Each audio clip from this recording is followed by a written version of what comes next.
Hello, everyone. Hello. Welcome. So good morning and welcome to the Department of War. Before we begin, I want to take a moment to recognize and honor Specialist Sarah Beckstrom, the guardsman who was murdered in DC this past weekend. She is an American hero and we will never forget her service and sacrifice. While we mourn her loss, we will continue to pray for the full recovery of Staff Sergeant Andrew Wolf, the other service member critically injured in this heinous attack. This attack on our National Guardsmen in D.C. follows months of Democrat elected officials demonizing the National Guard, portraying them as a threat to our republic, and attempting to sow discord in their ranks.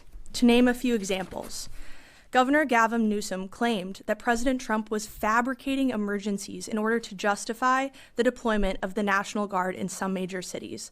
Governor J.B. Pritzker claimed that the deployment of the National Guard amounted to an attack on the American people. Outside an ICE facility in California, Rep. Maxine Waters taunted the troops standing guard and demanded to know whether they intended to shoot her. And of course, the seditious six urged members of our military to defy their chain of command in an unprecedented, treasonous, and shameful conspiracy to sow distrust and chaos in our armed forces. This rhetoric insults our warfighters who put their lives on the line every day to keep Americans safe, and it creates an environment where criminals feel emboldened to commit violent acts against them. Right now, over 2,200 National Guardsmen from all across the country are serving as a part of Joint Task Force DC, with an additional 500 on the way. Each one of them will continue working to ensure the safety of all who live, work, and visit the district. We will not lose sight of our mission. This targeting will only embolden our resolve. Our warriors are strong, and we will not back down until our capital and our cities are secure. Defending our homeland and rescuing America's greatest cities from endemic violence is the highest and best use of our military. I would also like to take a moment today to welcome all of you here to the Pentagon Briefing Room as official new members of the Pentagon Press Corps. We're glad to have you. Legacy Media chose to self-deport from this building, and if you look at the numbers, it's pretty clear why no one followed them. National trust in these mainstream media outlets has cratered to 28%, the lowest ever recorded. The American people don't trust these propagandists because they stopped telling the truth. So we're not going to beg these old gatekeepers to come back, and we're not rebuilding a broken model just to appease them. Instead, we're welcoming new media outlets that actually reach Americans, ask real questions, and don't pursue a biased agenda. The public has moved on from the old model, and so will the Pentagon. This is the beginning of a new era. We look forward to working with you to keep the American people informed and to ensure transparency. In the interest of transparency, I want to provide an update on the department's operations against narco-terrorists in the Western Hemisphere. To date, there have been a total of 21 kinetic strikes on drug boats in our hemisphere, with 82 narco-terrorists killed. Each strike conducted against these designated terrorist organizations is taken in defense of vital U.S. national interests and to protect the homeland. Our operations in the Southcom region are lawful under both U.S. and international law, with all actions in compliance with the law of armed conflict. These actions have also been approved by the best military and civilian lawyers up and down the chain of command. A completely fake story in the Washington Post, now discredited by the New York Times, tried to mischaracterize these successful strikes in bad faith. It was an attempt to damage the secretary and the president, and the people saw through it. The phony Washington Post story even attributed statements to the secretary that were totally fabricated. He never said them. That is the epitome of fake news.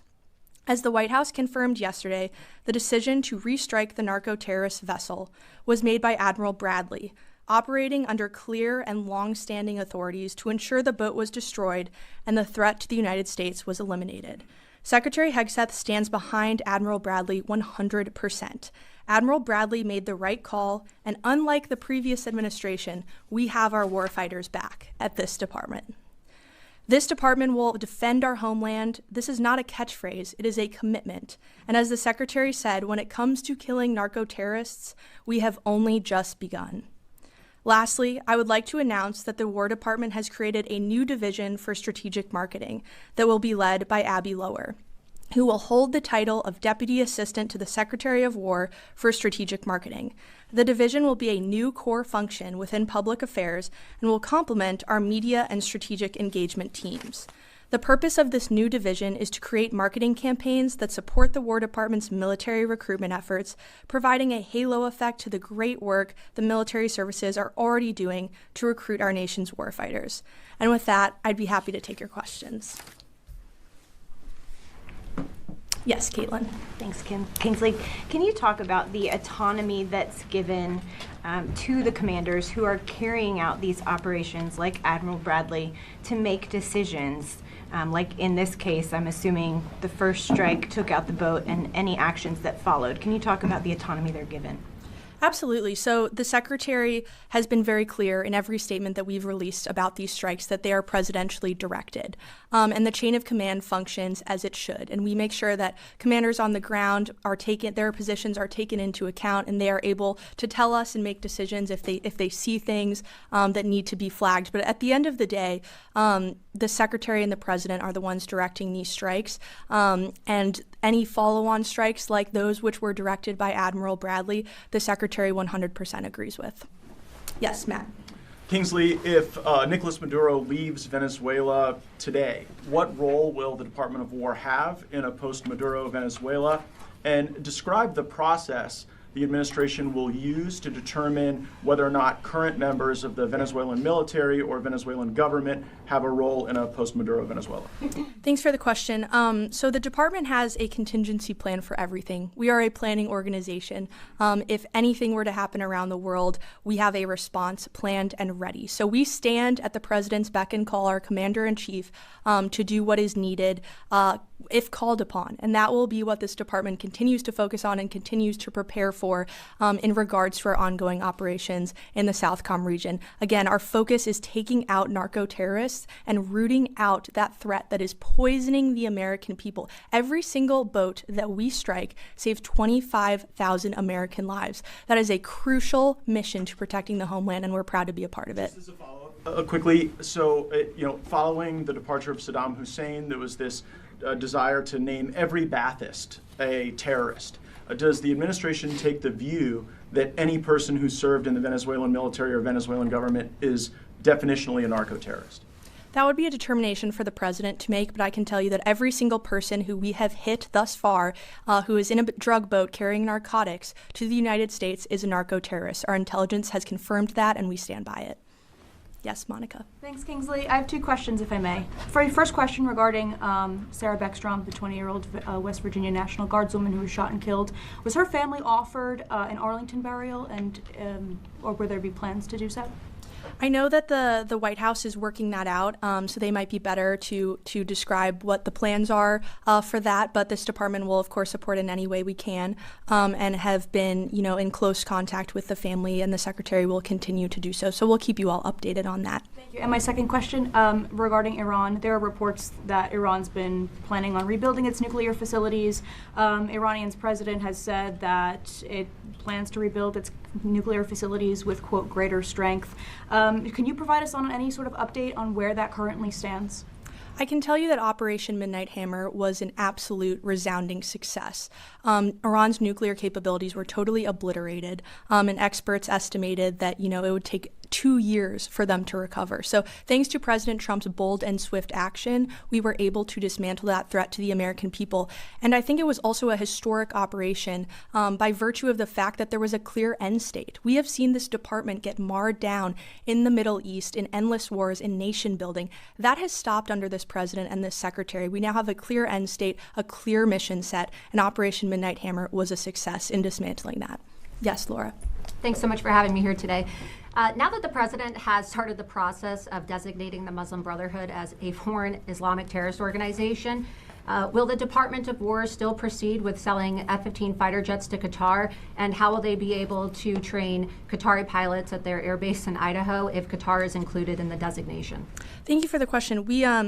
We take very seriously our partnerships, and we always do thorough evaluations to make sure that they protect our intelligence, our operational security, and that they serve the best interests of the American people. The U.S. military has a longstanding partnership with Qatar, and we look forward to continuing that partnership at our air base in Idaho. And I would just point out that for reference, the Mountain Home, Idaho Air Base is not just Qataris that train there. There are also Singapore military folks that are there as well. So it is a base that we do a lot of foreign military training, and we are thankful for those partnerships, and we'll continue to evaluate all of those to make sure, again, that national security is protected. That is the Secretary's utmost priority. But given the fact that the Qatari royal family and Qatar itself is the biggest financier, along with Turkey, of course, the financier of the Muslim Brotherhood, would that relationship and partnership be reevaluated since the designation could possibly include Qatar?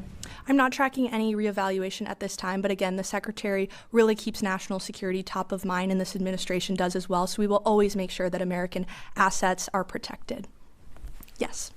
Hi, David Zier, Real America's Voice. It's great to be here. I want to know if you can confirm any additional National Guard deployments under Title 10 in additional cities, and have any governors reached out for help under Title 32 as well? And how do you determine how National Guard troops, how many are armed?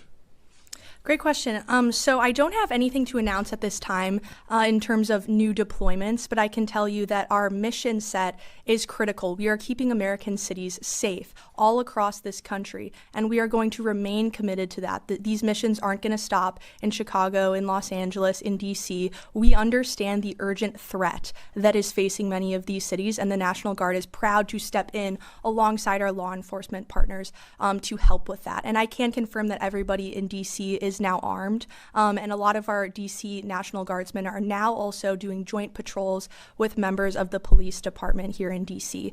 So their safety is, of course, top of mind, and we will continue to make sure that they're able to do their jobs in keeping all of our great Americans safe across our cities. Yes, Bradley. We're now 90 days into these Venezuelan drug boat strikes. A growing number of members on Capitol Hill are getting their mettle up with regard to war powers. If they do move forward with some sort of war powers effort, will the administration seek to challenge the validity of the war powers resolution, or will it comply? I wouldn't want to get ahead of the president's decision-making process in regard to Venezuela, but I can tell you what I mentioned earlier is that the department is a planning organization. We are always ready. We have plans for every single contingency, and we are going to make sure that when it comes to narco-terrorism, we're dismantling that throughout the Western Hemisphere, and you've seen that in the success of our strikes. One follow-up, if I may. 53% in a recent CBS YouGov poll said they support the strikes on these drug boats, but 70% said no military operations within Venezuela. Nevertheless, members of Congress are increasingly calling for regime change there. What's the Department of War's message to those members of Congress? The Department of War stands behind the president 100%, and we will execute on the orders that our commander-in-chief gives us, and we're proud to do so. That will continue. And again, any decision that is going to be made about certain military actions in the Western Hemisphere region will be the president's alone. Yes. Todd Wood from CDM's Armed Forces Press. There's been a lot of reporting that, yes, it's about drugs in Venezuela, but also possibly about election fraud electronically. Do you have any comment on that? And also, are assets, we've heard that special operations aviation assets are exercising for direct action missions in that region. Can you confirm that at all? On your first question, I would refer you to the State Department. I think they would probably be able to give you a better answer on that. But in terms of your second question, I can tell you that we are conducting training missions and exercises. We've got the forward aircraft carrier now that is down there in the Southcom region. And as I said, the department's a planning organization. So a big part of that planning is doing trainings and make sure that we're ready at a moment's notice to protect our interests and to protect the American people from narco-terrorism. Yes, RC. Has there been a determination at this point from the Army Secretary on a Distinguished Service Medal for Specialist Sarah Beckstrom? I would refer you to the Army for that, and if I hear anything, I will keep you posted. That would be wonderful news. Yes, James. Hi, James O'Keefe. Nicholas Terza, branch chief here at the Pentagon, was caught on a video in the spring stating, quote, "Trump is illegitimate. We're going to resist him, quote, everything he does." We know there are other people like this that work here. My question is, what steps is the Department of War taking to identify and address personnel who are in the self-described resistance movement? Thank you for the question. That's why the work you all do is so important. This is a big building, and we want to make sure that we have the absolute best people working at it to protect Americans every single day. We don't take lightly what every single civilian and military person in this building do every single day. They do a lot of hard work, and we want to make sure that they're up to the task and that they're on board and willing to serve our commander-in-chief, who was elected by the whole of the American people to serve as our president. And we support him 100% here at the Department of War. That is our mission. That is our chain of command. So personnel is policy. The Secretary has said that many times, and I know you all in this room are aware of that as well. That was really the crux of his speech at Quantico not long ago to the generals. Our people are our most important asset. So we will continue to make sure that our people are consistently putting America first. That's something we care very much about. Yes, Alex. Thanks, Kinsley. Are there plans to host or hold more of these regular press briefings? And if so, how frequently? Absolutely, we'd love to. It'd be great to get everybody in here. I know we have the Christmas holiday coming up, but we'd love to make it a weekly or bi-weekly tradition. So we're excited to have you all in the Pentagon for those. And we was receiving more readouts of the Secretary of War's meetings, with the President yesterday, much like the State Department and the White House that provide readouts and scheduling and things like that. Will we be receiving more of those? Absolutely. In the interest, as I said in my opening, in the interest of transparency, we want to make sure that you all are informed. That's a commitment we take seriously. Obviously, we're slightly different than other agencies in that we have national security and operational concerns, but we will tell you as much as we can because we want the American public to know all the incredible things that our warfighters are doing every single day and all the amazing initiatives the Secretary is pursuing here at the Department of War. Yes. Thanks, Kingsley. Jordan Conrad from Gateway Pundit. I wanted to ask you, in May, the Secretary announced a new investigation into the Afghanistan withdrawal under Biden. In light of the recent events with one of these refugees killing a service member, is there any updates on that investigation? I don't have any updates for you at this time, but I can tell you that the review that we're doing into the horrendous Afghanistan withdrawal under the previous administration, the Biden administration, is expected to be complete by summer of 2026.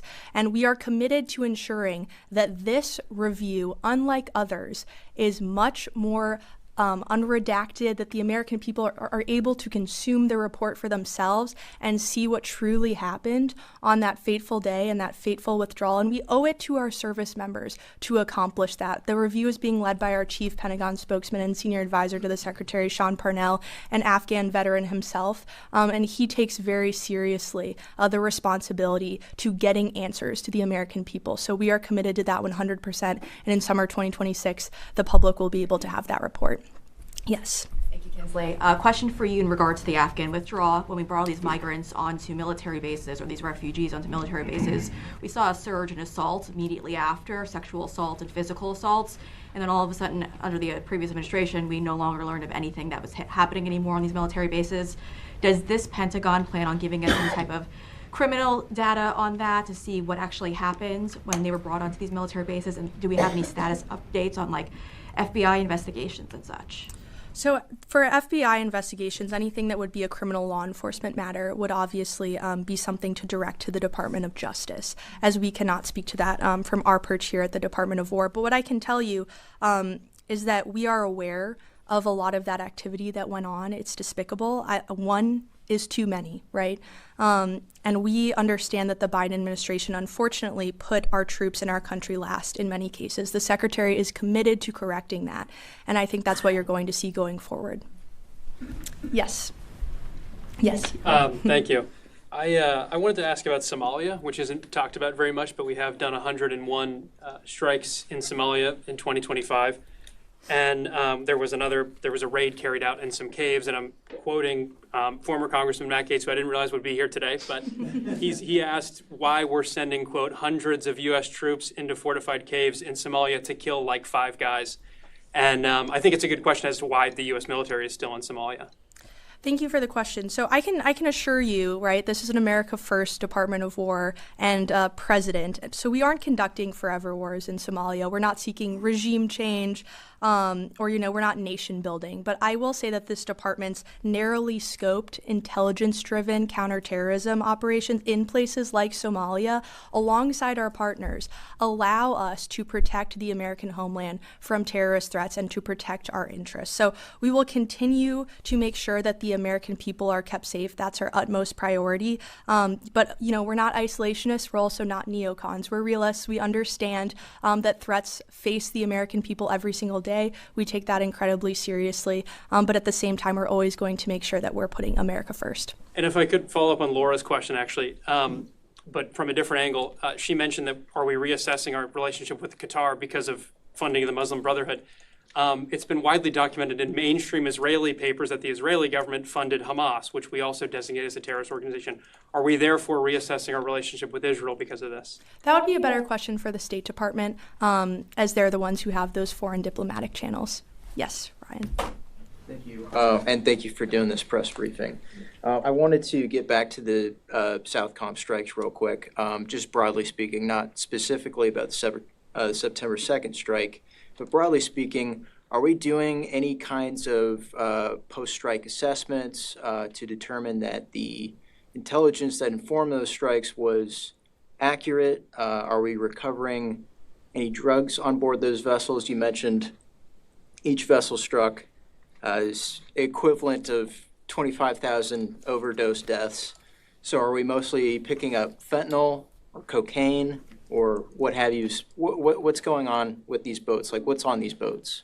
Yeah, thank you for the question. So I can tell you in terms of your question about intelligence that our intelligence absolutely confirms who these people are. And I can't get into right from this podium how we know that. I don't want to communicate to the enemy the ways in which we're carrying out these strikes. But I can tell you that without a shadow of a doubt, every single one of our military and civilian lawyers knows that these individuals are narco-terrorists. We know what they're carrying, where they're coming from, and where they're going. And they are trying to bring drugs to our shores that kill and hurt American citizens. The president takes that very seriously, and when he designated these groups designated terrorist organizations, that opened up a lot for us here at the Department of War. We can engage in ways that we never could before. So that's all I can say at the moment on that topic, but I can 100% affirm that we know without a shadow of a doubt who these narco-terrorists are.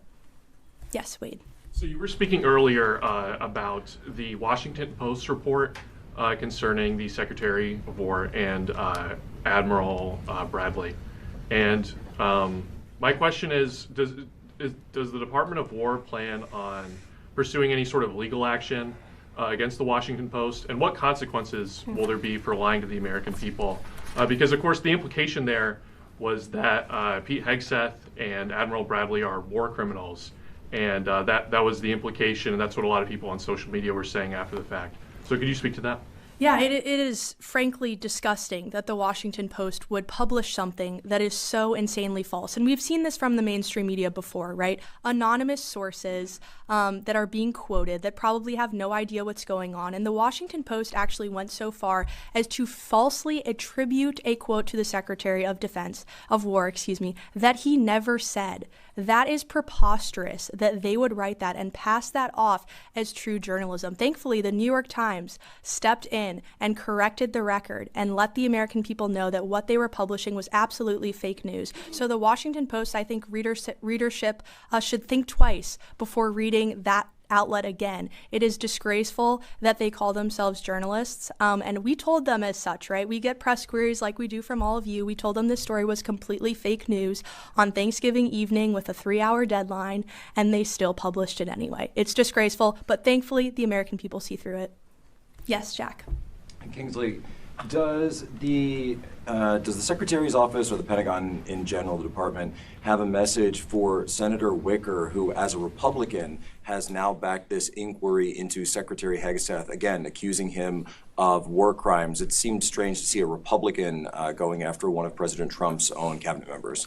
So I can confirm that the Secretary of War spoke with Senator Wicker, and they had a good conversation where he was able to explain to him a lot of the rationale behind these strikes. And we work closely with all of our partners on the Hill, whether Republican or Democrat, to keep them up to date on what this department is doing in regards to the strike. So we will continue to do that, and we'll continue to brief members of HASC and SASC, and we look forward to continuing those relationships. Quick follow-up, you mentioned working with partners on the Hill. Another senator on the Hill, the Democrat side, is Senator Mark Kelly. Now, we heard some reporting about a possible investigation into him regarding his status as a retired member of the United States Navy, still on pension, and therefore still under the jurisdiction of the Uniform Code of Military Justice. And as such, his membership, you mentioned the seditious six, would that be grounds for possibly bringing him back to active service for an investigation, for NJP, or even a full court-martial? So you're correct. The Department of War received serious allegations of misconduct against Senator Mark Kelly,